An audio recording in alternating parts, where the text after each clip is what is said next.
j'espère que vous allez bien. Aujourd'hui, je vous parle d'approche intégrative. Donc, tout d'abord, avant de commencer, je vais juste vous mettre en contexte par rapport à mon cheminement. Moi, j'ai étudié à l'université, au bac en éducation physique et à la santé, ce qui fait que j'ai suivi tout le cursus qu'on est habitué, nutrition, habitudes de vie, entraînement physique, développement moteur, toutes ces affaires-là. Je les ai passées à l'université et c'est là-dessus que mon modèle s'est appuyé sur la base. Donc, moi, comme vous, je suis familier avec le fameux modèle méditerranéen comme style alimentaire, avec une activité physique, une bonne alimentation, c'est un gage de bonne santé.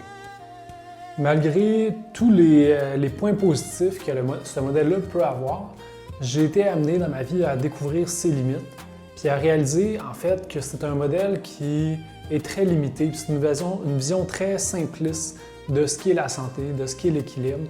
Et de fil en aiguille, à force de formation, d'études, de compréhension plus approfondie sur comment le corps humain fonctionne, sur comment la physiologie humaine fonctionne, que j'ai été chercher via des formations en naturopathie, en ayurveda, en qigong, bref, je suis allé chercher beaucoup de contenu, même en physiologie à l'université, en biologie. Je suis allé chercher beaucoup de formations pour avoir une compréhension plus globale de comment le corps humain fonctionne, puis être confronté à une prise de conscience inévitable que le modèle qui sert quand même le plus gros de la population, il est intéressant, mais il est limité et il n'est pas adaptable pour chacun cas de figure, puis que de l'utiliser, puis juste de se fermer à ça, ce n'est pas suffisant. L'exemple le plus évident qui m'a amené à cette prise de conscience-là, en fait, que j'ai fini par comprendre pourquoi certains états dans mon corps ne fonctionnaient pas. Le premier, le plus simple, c'est si tu es stressé parce que tu n'es pas bien dans ta vie, parce que les gens ne te respectent pas, qui t'amènent à être dans un stress permanent, où ce que ton estime est toujours en challenge, ça crée un effet de somatisation dans le corps. Puis la somatisation, c'est là que des problèmes plus complexes s'installent. Moi, dans mon histoire, c'était au niveau du dos. Donc au niveau du dos, il a bloqué, j'ai eu des problèmes, j'ai eu de la difficulté à marcher, bref. Pourtant, j'avais une hygiène de vie qui correspondait vraiment bien à ce qui m'avait été enseigné. J'avais un plan alimentaire, c'était sérieux, c'était suivi par un nutritionniste parce que je faisais de la compétition, je faisais de l'entraînement assez intense, mais quand même, j'allais équilibrer. Je suivais vraiment à la lettre le programme pour m'assurer que j'aie des bonnes performances. Je faisais de la musculation, des étirements, je faisais du travail de mobilité, j'avais une bonne souplesse, j'étais en forme, j'étais endurant. Il y avait le côté repos que peut-être un petit peu moins, mais bref, le principal problème que j'avais, c'était relation à moi. Et ça m'a amené différents troubles de santé associés à ça, parce que cette relation-là, elle continuait d'agir en sourdine, on ne le voit pas en surface, mais elle agit pareil. Puis c'est cet état de constant stress-là qui a amené à ce que mon corps se déséquilibre et que j'ai l'événement qui m'était arrivé. Puis finalement, la prise de conscience est assez simple. C'est évident que si tu es constamment stressé, tu peux manger aussi bien que tu veux, tu peux bouger correctement, tu vas quand même développer des problèmes. Puis là, je le comprends mieux. En comprenant comment la physiologie fonctionne, c'est quoi les répercussions endocriniennes du stress, quel impact ça a sur les glandes. Là, je réalise que c'est sûr que le stress qui est provoqué par la relation à soi, qui est provoqué par l'estime, va avoir un impact sur les autres dimensions de la vie, sur les autres aspects de la physiologie. Donc, c'est pas séparé. Puis, c'est ça que j'ai réalisé, c'est qu'il y avait une interconnexion, un lien qui se fait dans les différentes dimensions de la vie, comme la relation à soi, qui est plus dans le psychologique, l'alimentaire, l'activité physique, tout ça est interconnecté.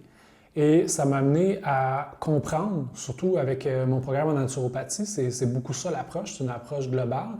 Ça m'a amené à comprendre que quand on veut prendre soin de soi, on ne peut pas seulement se limiter à une approche ciblée sur un seul problème. Ça, moi, ce que j'ai compris, ça, c'est le travail de la médecine. La médecine, c'est des spécialistes. Eux, ils vont voir tel diagnostic, on va te donner telle solution, puis on va régler ton problème. Ça, c'est correct. C'est pas mon terrain de bataille de toute manière.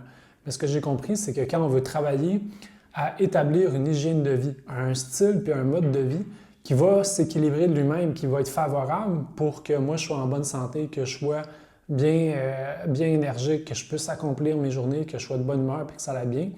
Mais il faut nécessairement que je considère les différentes dimensions de ma vie parce que chacune va travailler en synergie. Il y a plus de 10 ans, quand j'étudiais à mon bac, je ne me serais jamais imaginé que j'allais faire de la méditation dans mon hygiène de vie pour améliorer ma récupération physique.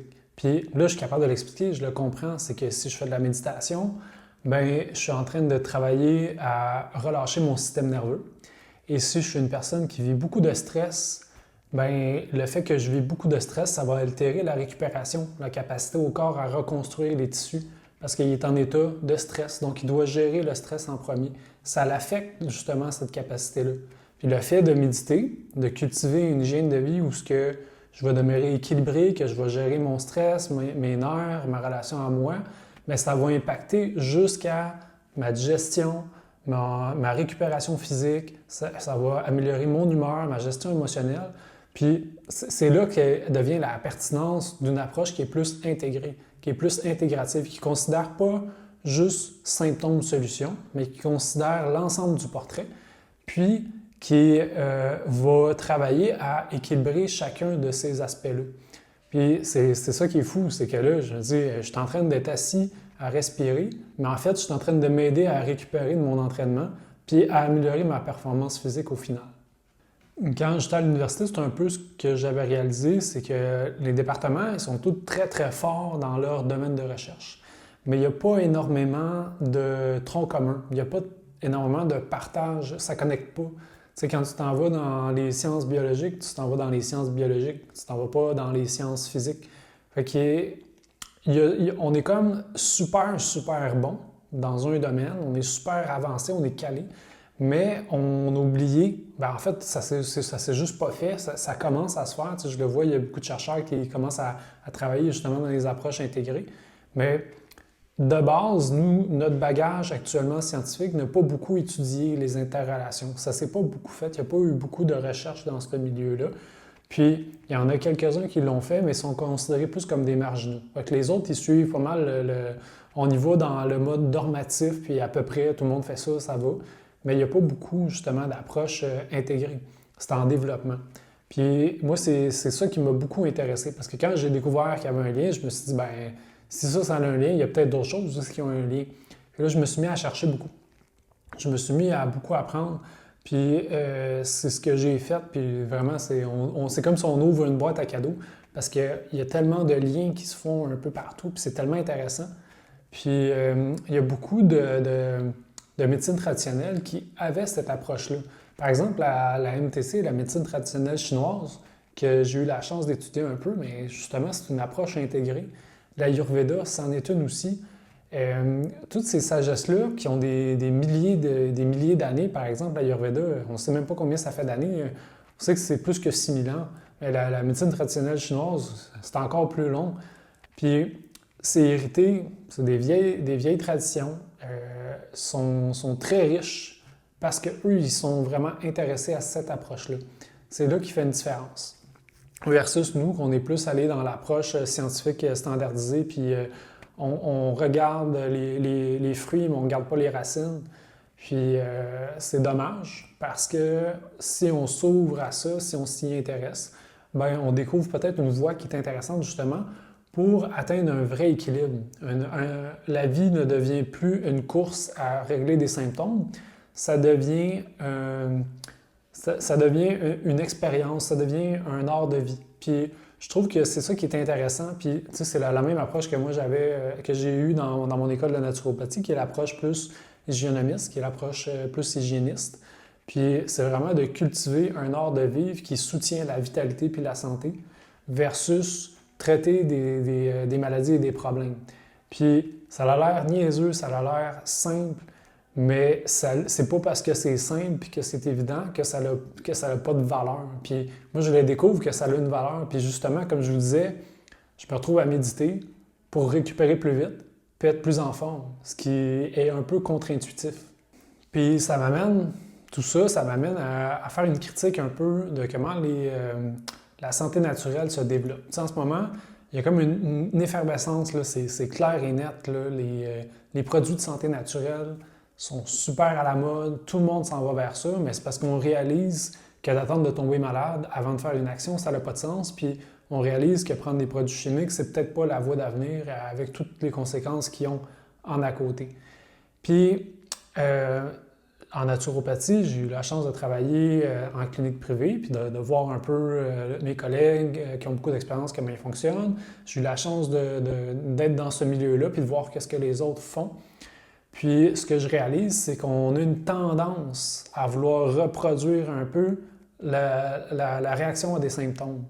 Puis, il y en a même qui se disent qu'ils sont supérieurs, qui ont vraiment une approche scientifique éprouvée, puis qui se retrouvent à lancer des suppléments, à utiliser des plantes qui guérissent, puis de vraiment, tu sais, c'est quasiment du traitement médical. Puis moi, je trouve que oui, c'est beau, tu as la connaissance de comprendre que si tu prends telle plante, ça soulage le foie, puis ça fait ça, tant mieux.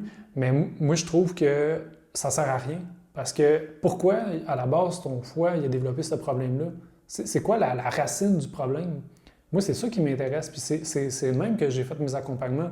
Moi, les symptômes, OK, ça me donne une idée un peu de c'est où que ça coince. Mais moi, je ne vais pas aller travailler ton foie. Je vais aller travailler pourquoi le foie a développé ça. Si tu veux un traitement, il y a la médecine qui est déjà là. Moi, je ne suis pas contre la médecine, je ne suis pas anti-médecin. Je veux dire, si tu as une jambe qui est coupée et que tu es en train de te vider de ton sang, mais va te faire recoudre. Là. Attends pas que ça arrête tout seul. Mais c'est ça, si jamais tu as un problème, vas-y. Mais là, moi, ce que je trouve qui est intéressant, c'est de comprendre pourquoi ce problème-là s'est installé dans ton hygiène de vie. Parce que si tu vis de manière équilibrée, si tu as un ordre de vie qui est sain, qui est favorable, qu'est-ce qui est les médecines ancestrales ont étudié. Eux, c'est ça qu'ils regardaient. Ils regardaient ceux qui sont en santé puis qui vont bien, c'est quoi qu'ils font? Pourquoi eux, ils sont en santé puis que les autres, ils ne sont pas? Et là, ils se mettent à étudier. Ah, lui, il prend soin, il gère son stress. Ah, lui, il fait une activité physique, mais il n'est pas comme les athlètes, il n'est pas trop intense, il est modéré. Puis, c'est de même qu'ils ont construit, puis après ça, bien, ils ont un modèle écoute, cette personne-là, c'est elle qui était le plus en santé. Puis pourquoi? Bien, on étudie son modèle de vie. Ça, c'est une approche qui est en développement aussi en recherche parce que nous, on est beaucoup dans l'approche de ceux qui font l'affaire qui plantent. Pourquoi ils font l'affaire qui plantent? Mais on est moins dans la recherche de ceux qui font l'affaire qui ne plantent pas. C'est un autre modèle, c'est une autre façon d'étudier. C'est plus difficile parce qu'on a plus de difficultés à isoler. Mais il n'y a rien qui empêche que le travail ait quand même été déjà bien avancé par les médecines ancestrales. Puis aussi, on peut faire le pont entre les deux en qu'est-ce qu'on connaît en sciences. Puis ça m'amène justement à dire que si tu t'en vas voir, par exemple, un naturopathe puis qu'il te lance un paquet de suppléments alimentaires, puis ça finit là, pourquoi? Ben, tu avais des troubles digestifs, puis tu as fait prends du psyllium, puis prends ça, c'est réglé. C'est correct, tant mieux, ça va aider à court terme. Mais sur le long terme, qu'est-ce qui se passe? Si tu continues à faire qu'est-ce qui provoquait le problème à la source, si tu ne gères pas ton stress, si tu ne prends pas soin de ton équilibre de vie, si tu ne mets pas, si tu ne planifies pas ton horaire comme il faut, c'est tous des éléments qui concourent à créer le problème, puis ils vont revenir. Ce qui fait que tu te retrouves dans un schéma de yo-yo, de patch qui guérit, qui replace. Fait que là, tu stagnes, tu fais du surplace. Puis ça peut venir très décourageant, ça, sur le long terme, parce que tu te dis, j'ai investi tant d'énergie, puis ça ne donne rien, donc c'est pas bon. Après ma formation en naturopathie, qui m'a beaucoup passionné, toutes ces prises de conscience-là mises ensemble, avec mon bagage universitaire, mon bagage aussi collégial en sciences, il m'a amené à vouloir approfondir et à joindre les deux. Parce que ce que j'avais réalisé, c'est que j'avais un modèle qui était quand même intéressant. Moi, je ne suis pas un anti-science, je trouve ça intéressant, je trouve ça pertinent. Puis j'avais un modèle qui était plus intégré, qui était plus global. Et je me suis lancé dans mon plus gros projet à vie que j'ai fait à ce jour, puis c'était la rédaction d'un livre qui est Les 5 piliers d'une santé équilibrée. C'est un livre qui n'est pas à vendre. C'est le livre que moi j'ai fait sur une mise en commun de tout ce que j'ai appris, puis c'est un gros travail de recherche que j'ai fait pour justement mettre les balises sur qu'est-ce qui est une hygiène de vie, une façon de vivre qui est favorable pour notre santé. Donc, c'est rien de bouhou, c'est rien de magique, c'est pas un manuel de traitement, c'est rien de tout ça. C'est juste les bases fondamentales qui font en sorte que la manière que je vois la santé, bien, c'est d'une manière préventive, c'est une manière de comment je vais adopter une vie, ça va être quoi mon style de vie, c'est quoi comment je vais gérer les différentes dimensions, comment je vais les équilibrer. Puis, mon idée derrière ça, c'est que quand tout ça est équilibré, bien, étant donné qu'il n'y a pas de problème à la racine, bien, éventuellement, il n'y aura pas de problème à qu'est-ce qui est apparent. Donc, si on prend l'image d'un arbre, bien, les feuilles ne seront pas jaunes. Parce que, pourquoi? Bien, il y a un bon terreau, il y a une bonne, il y a beaucoup de ressources qui est soutiré, le corps a beaucoup de vitalité. Donc, quand il va être face à un problème, il va être plus apte à le gérer. Ce n'est pas une approche qui tente d'enlever la médecine, qui tente d'enlever les autres. Ce n'est pas une approche de traitement non plus. C'est une approche de fond.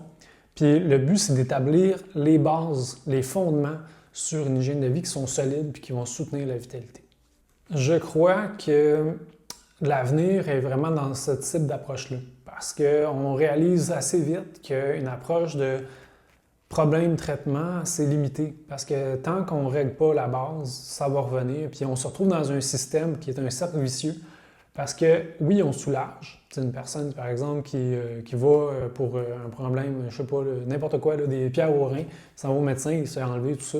Bien, s'il revient à ses habitudes qui les provoquent, bien, finalement, il se retrouve à entretenir puis à vivre d'une manière qui va l'encourager à continuer à être malade. Fait que c'est pas une solution en soi.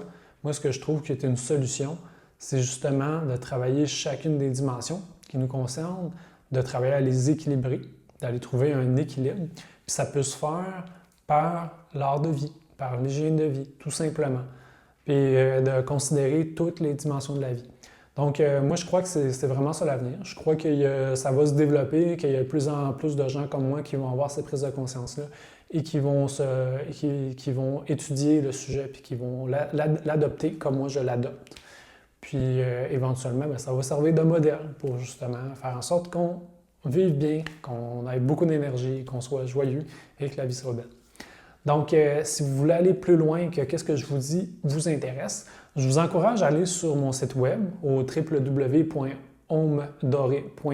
O-M-D-O-R-E.